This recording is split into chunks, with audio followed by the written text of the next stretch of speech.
Hi guys, I'm Kai from Kai and Cosplay.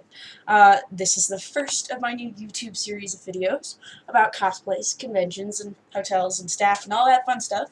I'm going to go ahead and start, a little simple. We're talking about hotel rooms. This is the first video out of 3 for hotel rooms. This video is about setting up a hotel room as a host, or hosting your own hotel room. So I've got a list of notes. Not this side, this side. And I'm going to go ahead and let you guys in on things. So let's see here. Being a host, step 1. Most important step, make sure that you have people who want to share your room. If you don't want to pay for an entire hotel room all by yourself, which might be nice, 2 giant beds to play on, make sure that there are people who want to room with you. Don't be blindsided by the fact that all your friends have rooms when you ask them a week before if they need one. Make sure that you ask people as soon as you're thinking of hosting a hotel room, and make sure that you keep track of how many people you have. My personal rule is never have more than 5 or 6, so there you go. Step 2, reserve your room ASAP. For an example, in the Colorado area, we have Non-Descon. As soon as hotel rooms open up for Non-Descon, they're usually gone.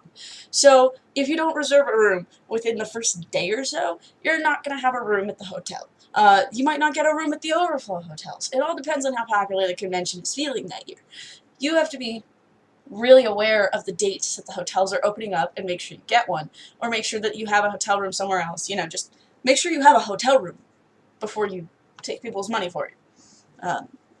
Make sure you inform the people that you're with of which hotel you have managed to get a reservation in. Step 3 is confirm your friends and room buddies. Give them a final pull-out date and stick to it. Never let somebody who pulls out after your pull-out date room with you again. So I'm going to talk briefly about my list. I have a list of people who I don't room with anymore. And it's not because I don't like them. It's a matter of they haven't followed my rules, they haven't been as considerate as I would like, and I've been left in the lurch a couple of times. As a host, it's really difficult to look at somebody who is one of your friends and say, I love you, but we can't room in a hotel anymore. Usually they're understanding, usually they're pretty okay with it, but it's always a hard process to go through. But that final pull-out date, make it about a month before the convention. That way you have a way to fill the room if you have to. If people can't make it, you've got time. So, step 4, check the price and give everyone their share. Remember to round up. Hotel rooms have things like incidentals, or surprise taxes, or if you have more than 2 people, suddenly you're paying an extra $30 a night. Always plan for those. You also sometimes have to pay for extra hotel keys, so make everyone aware that the number that you're giving them as soon as you know it is somewhere in the middle, in the ballpark range. They need to bring an extra $10, $20 just to be sure.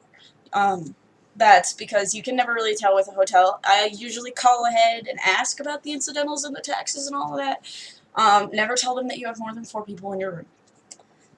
So give each person their list price and the date that you need the money by early. When you get a reservation notice in your email or something like that, they usually give you the ballpark figure. So if you take that figure and divide it by how many people are getting in your room, give it to them right then. Because some people have to save up for weeks for going to a convention. Some people need that time. So you message them and you're like, hey, just so you know, it's going to be $115. And they're like, oh, thanks. Well, look, I've got 12 weeks. I can save up $115 in 12 weeks. And so you have the opportunity to let them get a little head start on that. So get the money and do not touch it. You've set the date that you need the money by. The final pull-out date has been set. The final payment date is usually about 2 weeks before, in my opinion, in case somebody has to send it via PayPal and it takes, 5 days to get into my bank account. But once you get the money, don't touch it. That is your job as a host, is to hold on to it and not do anything with it. If somebody doesn't pay and still expects to stay in the room, do not let them. If they said they would pay their portion, didn't give you a pullout, and then are like, well, I can stay in the room anyways, right? You have to tell them no. They have to deal with the consequences of not paying their portion, especially because What happens now to you is that you have to cover that portion. Everyone in your room has to cover that portion, and they didn't plan for that. And that's not fair. So if they don't pay their portion of the room and they expect to stay, don't let them. Do not. Okay, step 7, outline your room rules. This is very important. Protect yourself, protect your room, protect your cosplays, protect newly purchased things, set rules. I have a list of rules for every convention, and I have had no problem so far with anybody in my rooms breaking any of my rules. And they make for such dramaless, beautiful conventions.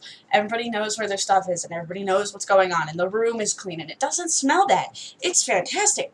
And it's all because I set a couple of rules. If they don't follow the rules, let them know that they may be expelled from your room. It is your room, and you are in charge. And if anything goes wrong, your credit card is the one that they're pulling the money from. So, you know, let people know that. Let people know, I'm setting these rules because if I don't, something surchargey is going to end up with me, and I don't want to pay for it. And, you know, it is your room. The hotel is not going to be mad if you kick somebody out of your room. So, you know, you've got that power, and don't abuse it. Only do it if they really break one of your rules and piss somebody off. 8, get contact information. Get everyone's name and phone number for a contact sheet. Mark who will have keys if you don't want to pay for extra keys, and who won't. And then make sure that people can reach one another in case of an emergency, like a soda spill on a cosplay, or a room break-in, or, you know, things like that. I put a little contact sheet on the back of my door in my hotel room. I bring a little thing of scotch tape, tape it up, and it's got everybody's phone number on it, and I've starred the people who have keys, and that way people can put their numbers in the cell phone, or if they're in the room, they can use the hotel room phone to call, and, you know, they can get in touch with each other and figure out, you know, what they need to figure out. Step 9, after all this, after setting up everything, enjoy your con.